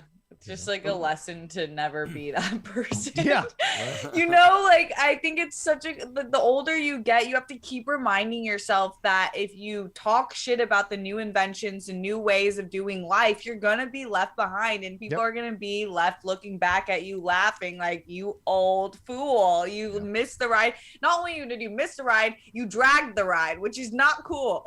Right. But by the same token, you young people making fun of old people who want to be part of stuff, don't do that either. Oh, no. Not you, but Suck the my proverbial. ass. Yeah. Yeah. Agreed, Steph. Ryan, you good? Just picturing you looking at Martin Scorsese dead in the eyes. Saying, suck my ass. You can look him right here. Look him in the eyes. Well, in his sleepy Martin eyes, but... Scorsese, you better suck my ass. And Dang it, almost got that clean. I feel like he would be really about that, though. He'd be like, yes, ma'am. You said it before I had to ask. Thank you, ma'am. Thank you. Oh my God, man. Amazing. Assino. No. Yeah, he's like, usually I'm against action sequences, but I'm liking what I'm seeing. All right. That was like a big gap between when you all heard that. There was a bit of a delay. Yeah. Ooh. Oh, Alex. Alex. Letting this go on. Joe OK says, why couldn't the toilet paper cross the road? Because it got stuck in a crack. Oh. No. Austin Cattle says, there's a new movie about premature ejaculators. It's coming soon. Oh, by the way, shout out to Doris Burke. She was cracking me up. Bro, Doris Burke, holy shit. Yo. Steph, did you not see this?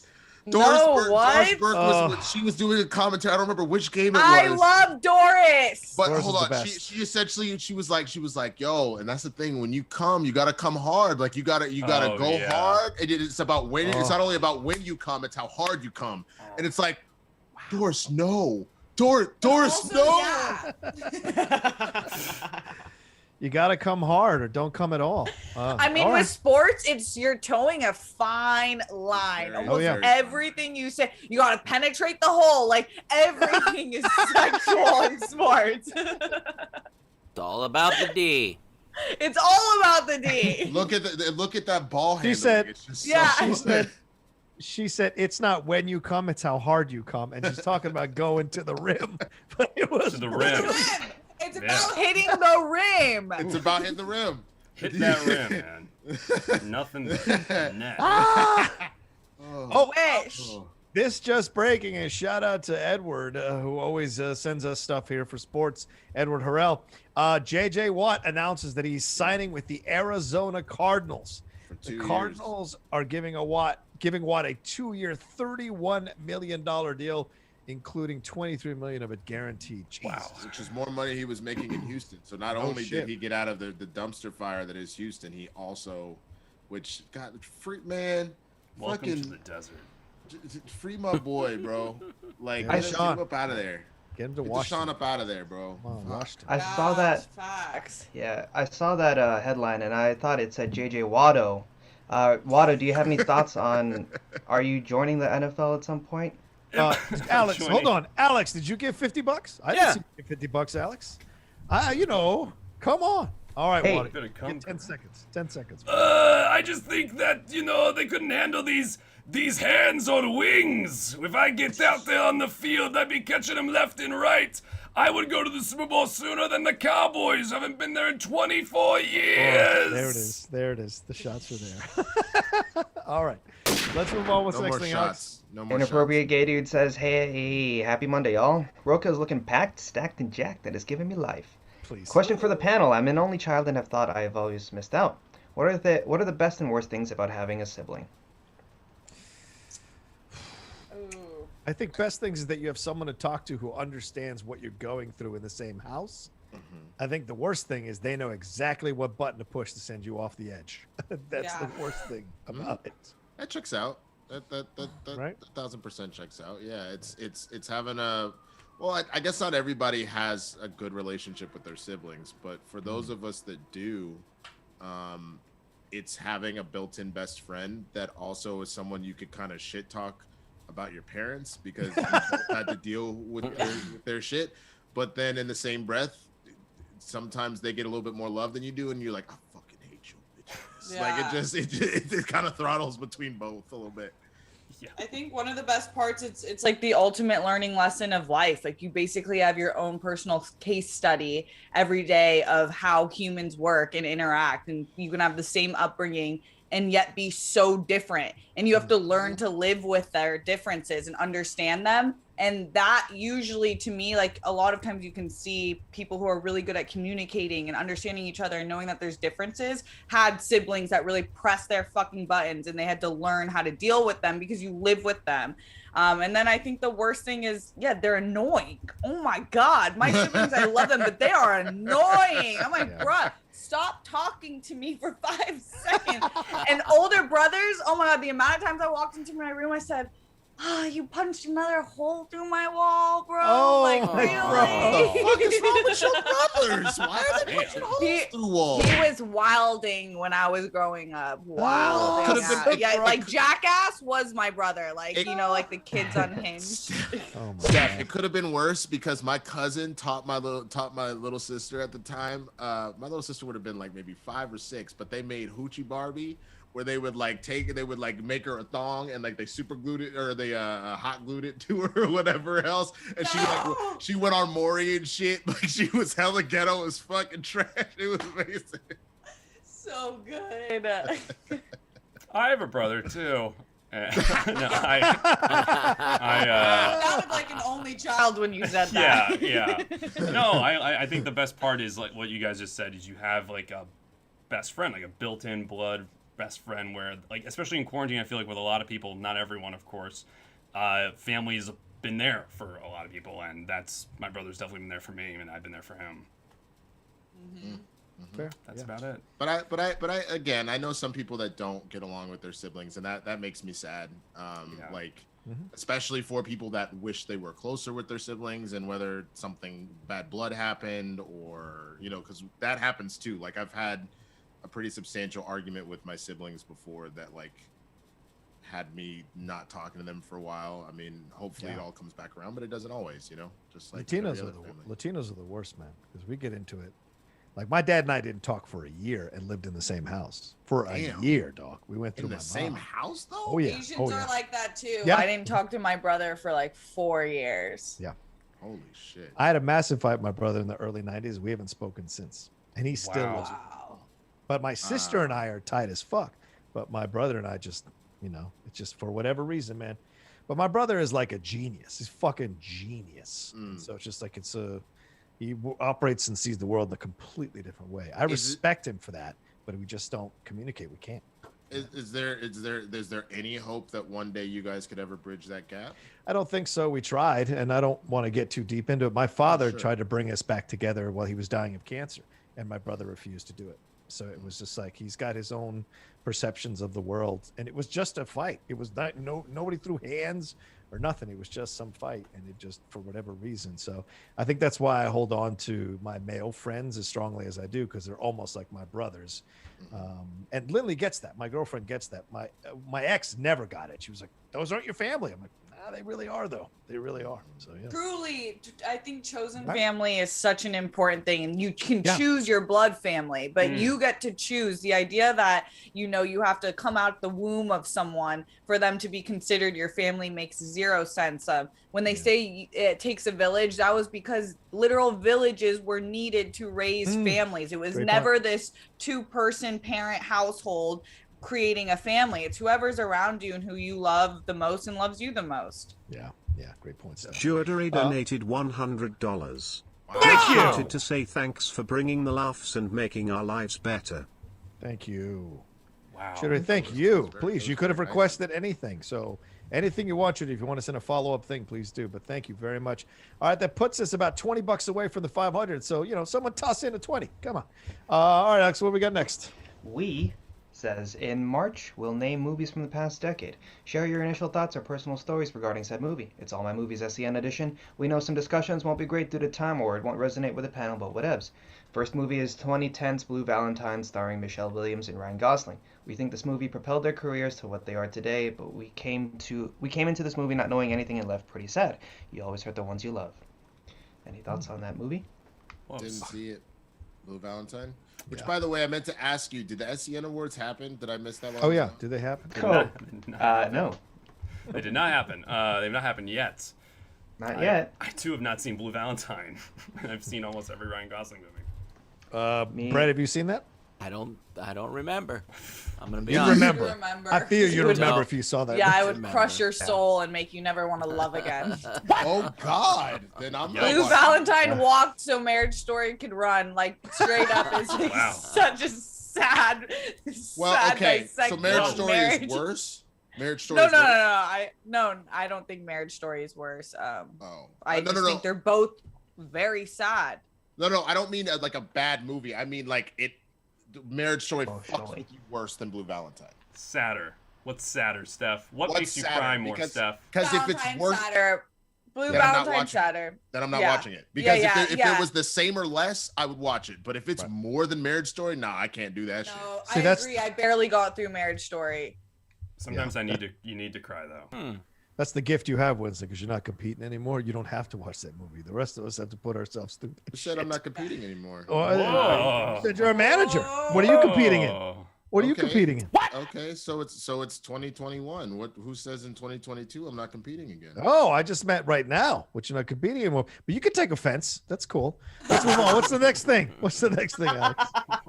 Halagosha says, I had 2 things I wanted to share. After you guys talked about selling cards, I decided to look into it. Last weekend, I made $800 off of 4 Pokemon cards. Someone sent in a number 2, someone sent in a Schmoebot about autism, and so I did some tests online and found I had autism traits. Oh, shit. Okay. Well, I hope you address that, and maybe that'll help you knowing about it now. Maybe it'll help you function a little bit better and address it as you see fit. And also, if you sold some Pokemon cards and you ain't sending in some dubs, come on, son. I gotta go find mine. Shit, like how much are they really worth right now? Oh my God. Oh fuck. My dad told me he was gonna throw the shit out of his garage. Oh my God. You better call right now. God. No. Oh my God. You better text him. You better text him. That was a soundbite. Dads throw away everything. Yeah. No. My dad says he's gonna throw away my shit. Well, because I just realized all my Pokemon cards are in that bin in his garage. If he throws that out, he may have just thrown out thousands of dollars. No.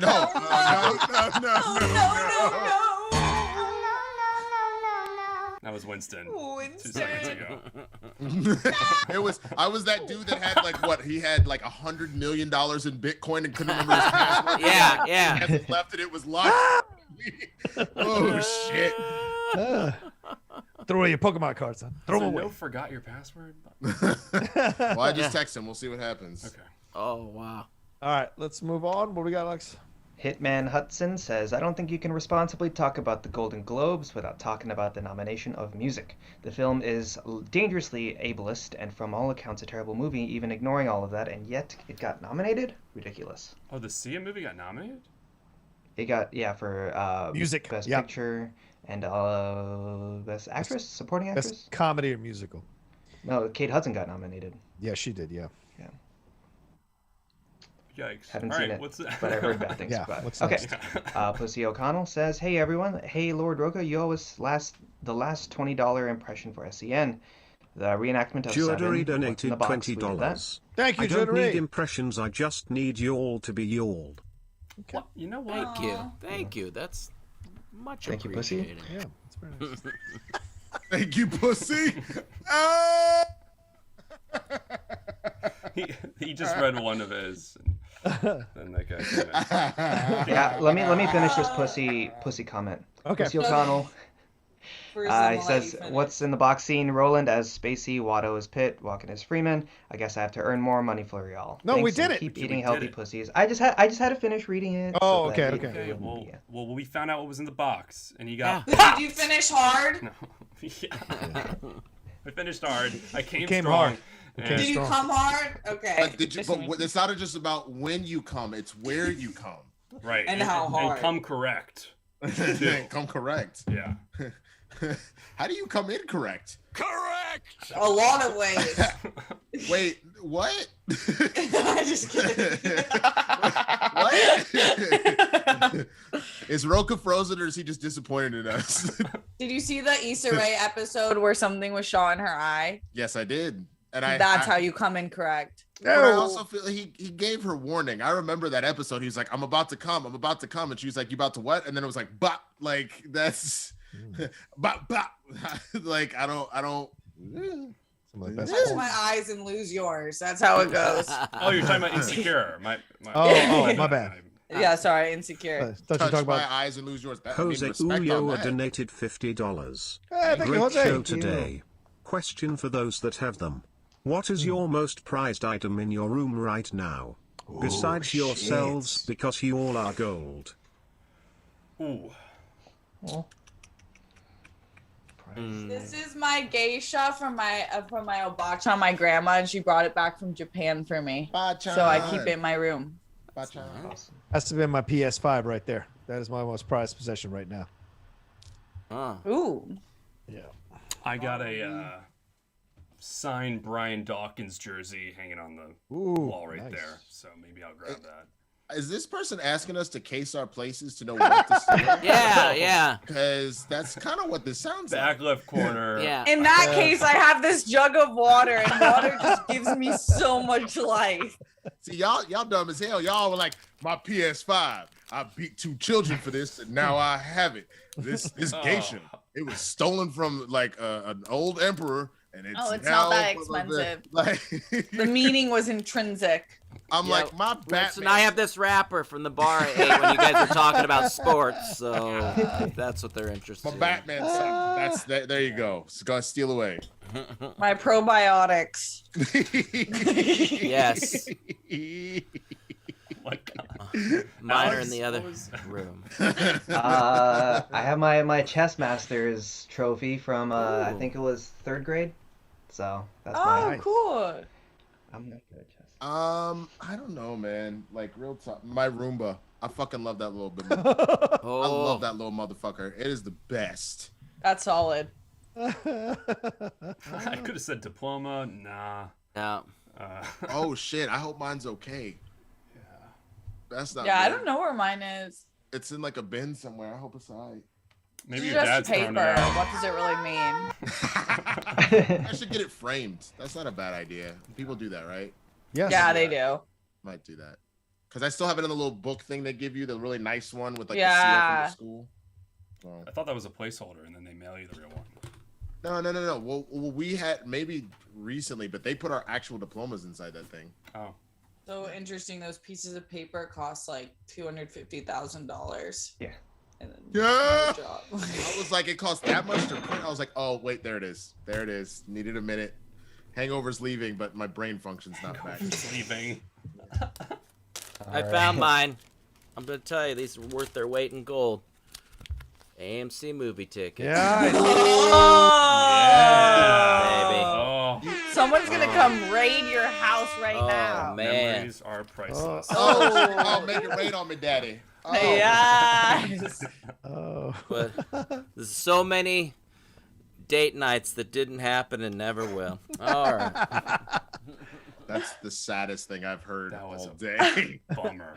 I wonder if our dentist is gonna stop. Our dentist sends them to us whenever we give them a referral, and I wonder if they're gonna stop giving those as prizes. I hope so. I hope it's something different. All right, Alex, what do you got next? Big Mo says the World Oh. Girls and Blurs crossover event was epic as fuck. Legendary night, and I'm hungover as fuck still. LOL. Had to call off from work. I love you all. Also, you have all inspired me to make my own podcast called the Big Mo Podcast. I'm 6 episodes in, and it's been very therapeutic for me. You can catch it every Saturday at 5 p.m. on the Big Mo Podcast YouTube channel or anywhere you listen to podcasts. Got you, That's Big Mo. I'm gonna find it awesome. right now, brother. Let's see, Big Mo. He's cool. I interact with him on Twitter. He's awesome. Yeah, Big Mo, and you've been great to us, brother. So I think I can speak for everybody. Invite any of us to come on the show. I think we'll find time to come on and hang out with you for an episode. Certainly. How as a thank dare you give away my time, John Roca? Oh, I apologize. Of course I'll come on the Big Mo's fucking show because he's the fucking man. But sir, I apologize. My apologies. All right, Alex, what do we got? Morse Code Z says, Winston, Jay told you wouldn't remember, just so you know. I called him this morning when I got Granite the shower. _ASAP donated $20. Hey. It ain't how hard you come, it's about how hard you can come and keep moving forward. Yes. How much you can take come and keep moving forward. God. That's how winning is done. Bravo. I know that's right. You have ruined that speech for me. I know that's right. Hey man, it's about it. How you can come and keep on coming. Just Yeah, that's go. gonna live rent free in my mind forever. Thank you. If I could. No, I called Jay this morning. I was like, I didn't say anything bad, right? He's like, no, you just got mushy. Like I said earlier, he's like, you just got mushy, motherfucker. And I was like, well, you ain't gotta come at me like that. Like I was.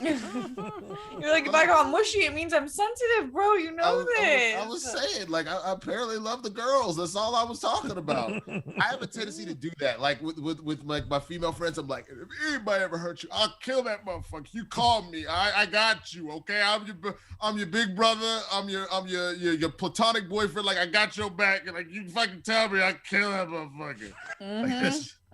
Is that essentially what happened? Yeah. Oh, great. And I loved it. Everyone loved it. Oh, brilliant. All right, let's keep going, Alex. Tiffany F. asking the important question, saying, Hi, Brett. Hi. Hey, Monday crew. The people and Alex need to know. Favorite sandwich, hot or cold? My favorite hot sandwich is a French dip. Let's get some sandy talk here. I know I mine. love sandwiches. Ooh, I should get a French dip today. There you go. Ooh. Wawa hoagie, tuna, bacon, lettuce, diced cucumbers. Diced What cucumbers. in the What? Philadelphia? I just threw up in my mouth a little bit. What in the Temple University, Philadelphia, Ryan Nilsson is that shit? Sweet onion, Diced sauce on top, cucumbers. Oh, sandwich, delish. Diced pineapple. Ooh, wait a minute, you nasty girl. And then just, Rick Ross, huh? No. Oh. I don't know what my favorite sandwich. I love a lot of sandwiches. Like I love a good caprese. I love like any sort of. I don't know actually. Burgers. I You don't turn know. any breakfast into a sandwich if it has toast. Like if I get Yeah. a whole spread out thing, it becomes it's just.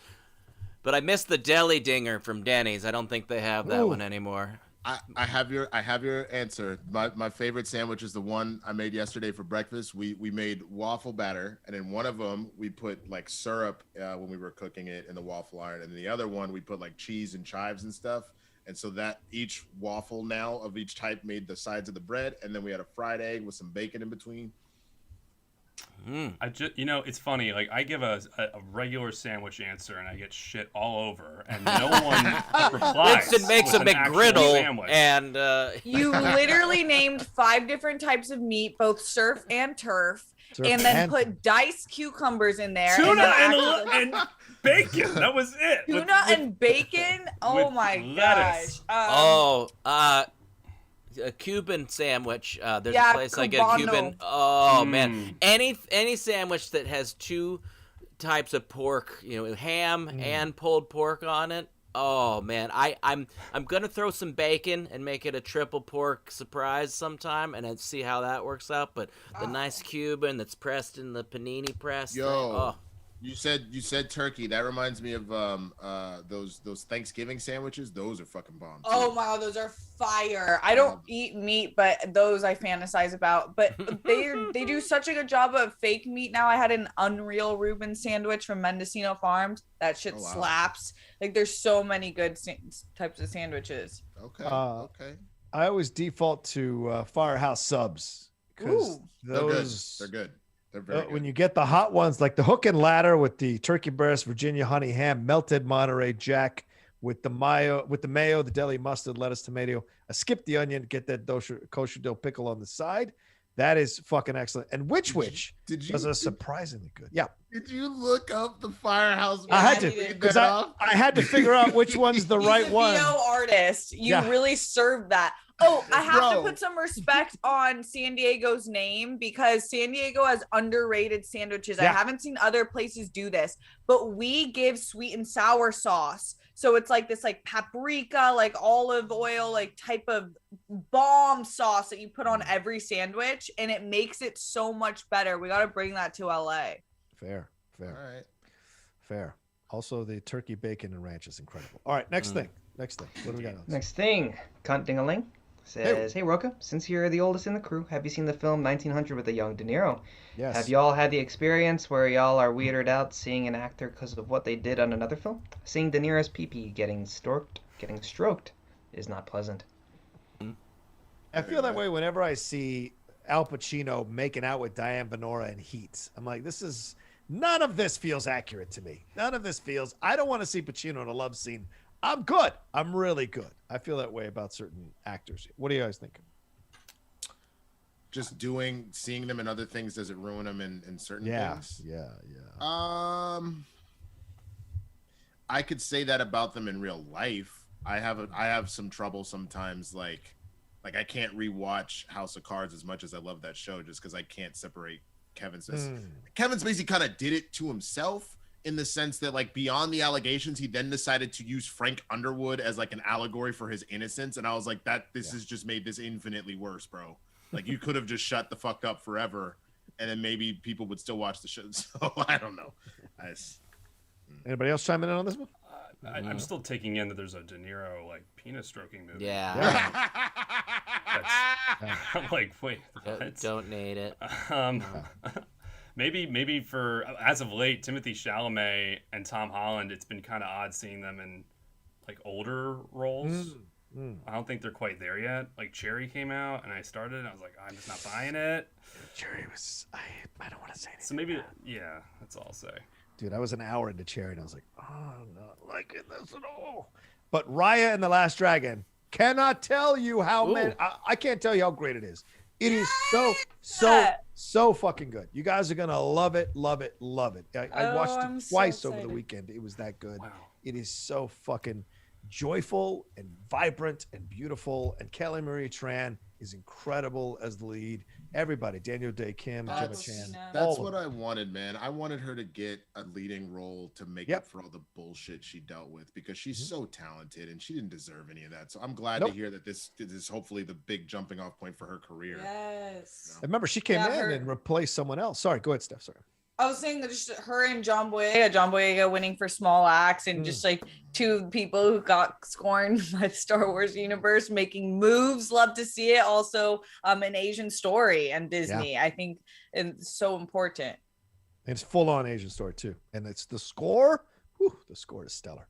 All right, Alex, what do we got next? Yeah, I'm the one that sees movies early. Joey Gonzalez says, personally, the only World War II content I'd see is that I'm interested in would be something like Jojo Rabbit or Overlord. Yeah, Overlord was great. Jojo, I haven't seen Overlord, but Jojo was great. That's an example where you're trying at least a new spin on it. So like it's interesting, you know. A new way in, yeah. Right. All right. Morse Code Z says WandaVision wouldn't have been as pre-hyped if there hadn't been a 1-year absence of MCU content, but its quality would still have drawn people in as the water cooler talk grew week after week. I agree with that. Okay. Zombie Cubed says, no spoilers, I promise, but someone please tell me how anything Hayward has done so far is worse than what Wanda is doing or Tony Stark when creating Ultron. This has been... Say that again. Yep, How Hayward, Yeah. What else? How anything Hayward has done so far is worse than what Wanda is doing or Tony Stark was doing when he created Ultron. Yeah. This has been my... how can I say this? This has been my campaign all through our reviews of WandaVision, because I have stood for Hayward the whole time saying, yeah, he may be a bad guy, but we don't know the backstory here. And he is trying to protect the country from a woman who is literally, or people rather, who have literally brought so much death and destruction to the planet. And yes, they've saved you from super aliens, but by the same token, you've got WandaVision, who is Wanda, who's out here controlling people's minds against their will. And so, yes, Hayward may be a bad guy, but don't excuse Wanda just because you got to know her story more.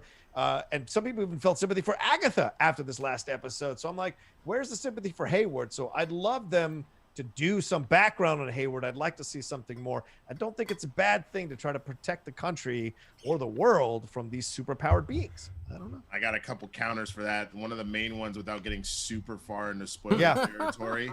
So I'll just give you this one, and then we can have this conversation on a stereo show or off air or something. Ooh, could be fun.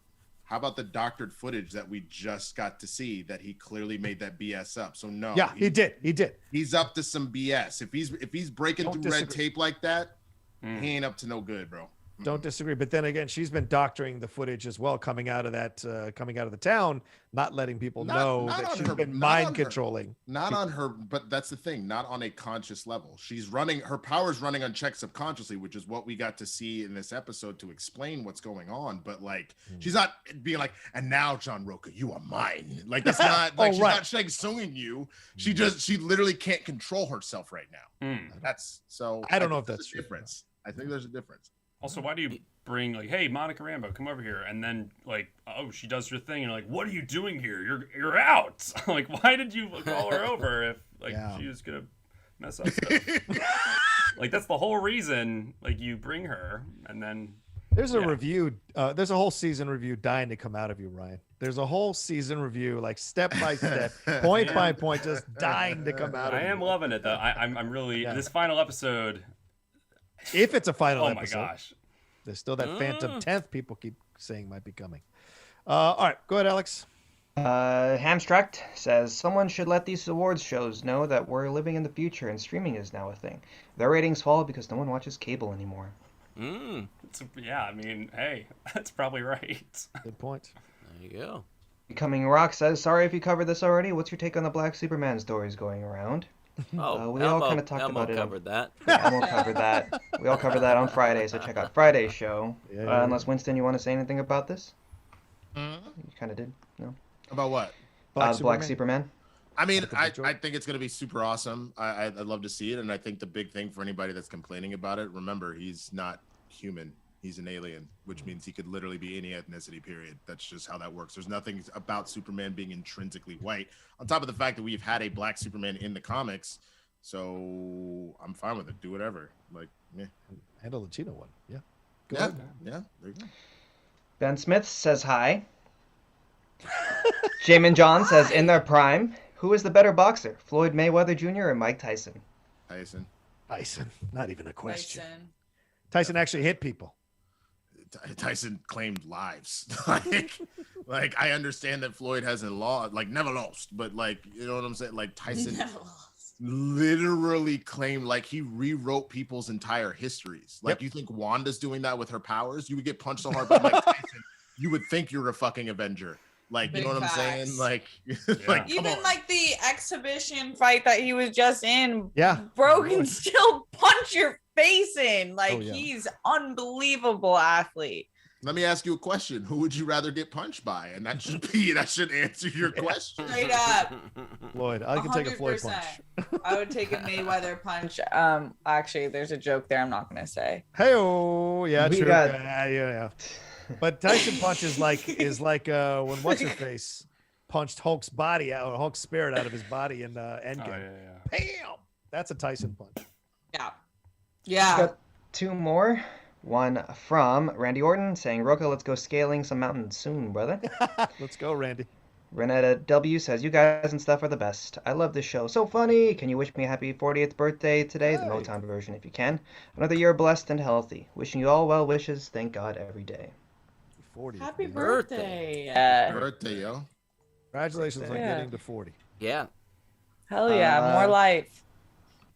Otherwise, that's all of them today. Okay. We do have the women on tomorrow. Yeah. So make sure to send in your donations tomorrow as well. Steph, who is on tomorrow? Pitch the show. Oh my gosh. We are going to have a Lit City show. Kate Mulligan, the mother, the queen herself, will be hosting. And then Roxy Stryer, the Boston Dragonborn queen, will be there as well. They'll have me, Sabrina. I have never done a show with Sabrina. That will be fucking awesome. And then Bonnie Somerville. It's going to be such a good, fun time. Yeah, don't miss it tomorrow. It's going to be a lot of fun. Come ready to enjoy that show.